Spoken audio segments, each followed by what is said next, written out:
Small Business Administration, where are you?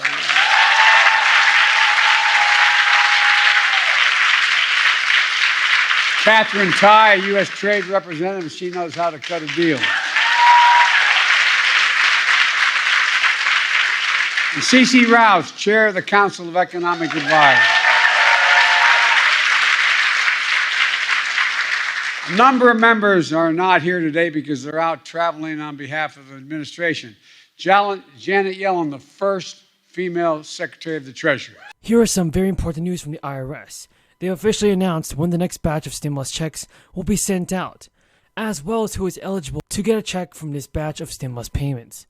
So everybody, this is everything you need to know about the fourth stimulus check and the fourth round of stimulus payments.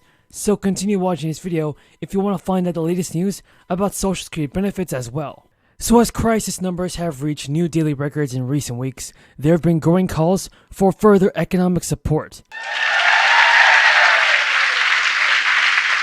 Deb Haaland, the first Native American person in the cabinet, as Interior Secretary. Gina Raimondo, former governor, leading the Commerce Department. Marcia Flood, Housing and Urban Development Vice. If I stole any more members of Congress, I would have been in real trouble with names.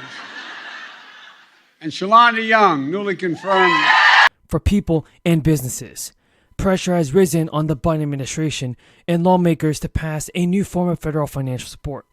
And so the IRS has just issued new guidance related to claiming money from last year's stimulus package. Specifically, funds from the expanded child tax credit. The child tax credit, part of the President Biden's American Rescue Plan, raised the existing credit from $2,000 up to $3,600 per child for ages 5 and younger, and $3,000 for children 6 to 17. Half of the credit was payable in monthly installments of $300 or $250 per child that ran from July to December of 2021. The remainder can be claimed when filing 2021 taxes. So the IRS released a new statement saying there are important tax credits for families, and we don't want anyone to overlook the Child Independent Tax Credit, CARE credit that is. We encourage families and others who may qualify for this credit to carefully review the criteria to make sure to receive the maximum amount that they're entitled to.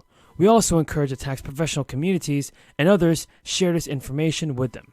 So many parents, everybody receive half of their expanded child tax credit through monthly installments, but the remainder must be filed when filing, including those who don't typically have a file to return, have to file a return due to income levels.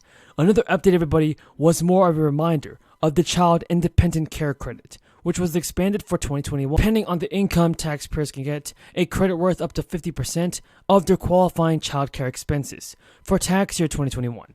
The maximum eligible expense for this credit is $8,000 for one qualifying person and $16,000 for two or more. Taxpayers with an adjusted gross income of more than $438,000 are not eligible for the credit. And also, if you're eligible, make sure that you claim these new credits when you file your taxes this year.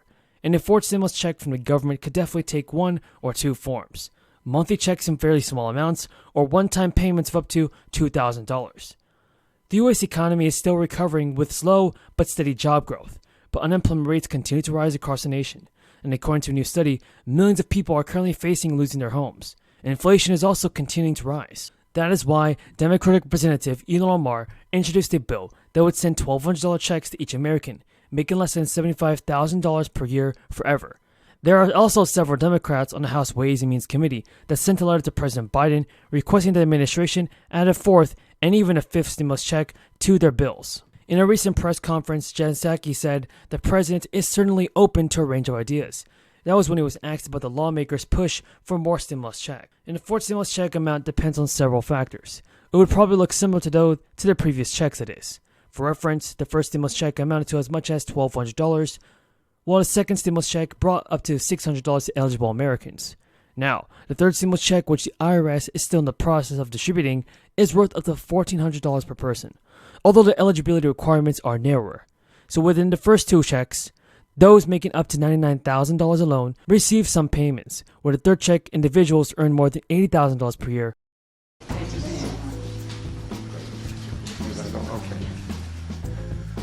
Okay, welcome everybody.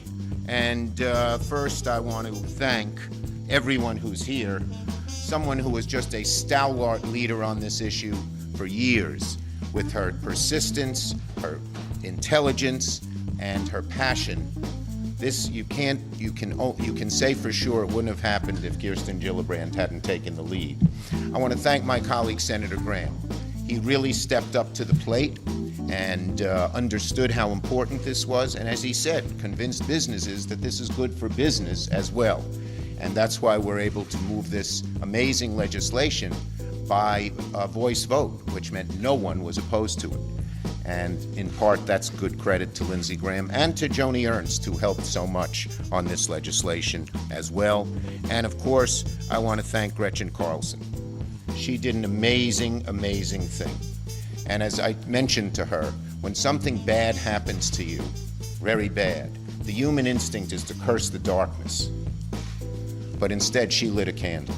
And it was her courage that brought us here today. So thank you very much, Gretchen. It is just so angering, it's just confoundly angering to realize that people, mainly women, but some men too, who were abused, harassed sexually, were forced to shut up, not tell anyone about it, and not seek justice. That is almost medieval. But that's what was happening until today. Because so many people, when they signed employment contracts, were forced into compulsory arbitration on this issue. We may have different views on compulsory arbitration on other issues, but on this issue, how could you tell a woman or man who is harassed, who is abused, you can't seek any public redress, you have to be quiet about it, you have to be handcuffed, and whatever it is. What's muzzled? Yeah, what's the thing they put? And muzzled, thank you. That you couldn't go forward.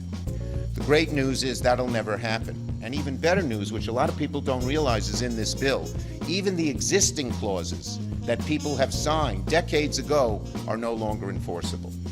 So people who are harassed will get their rights and have their own choice and their own decisions to make as to whether to do this. So this is, if you could ever say any legislation was long overdue, this is it. This is it. It's sad it took the 22nd to the 21st, whatever century we're in. It took this century, 21st century, to make this happen. Should have happened long ago.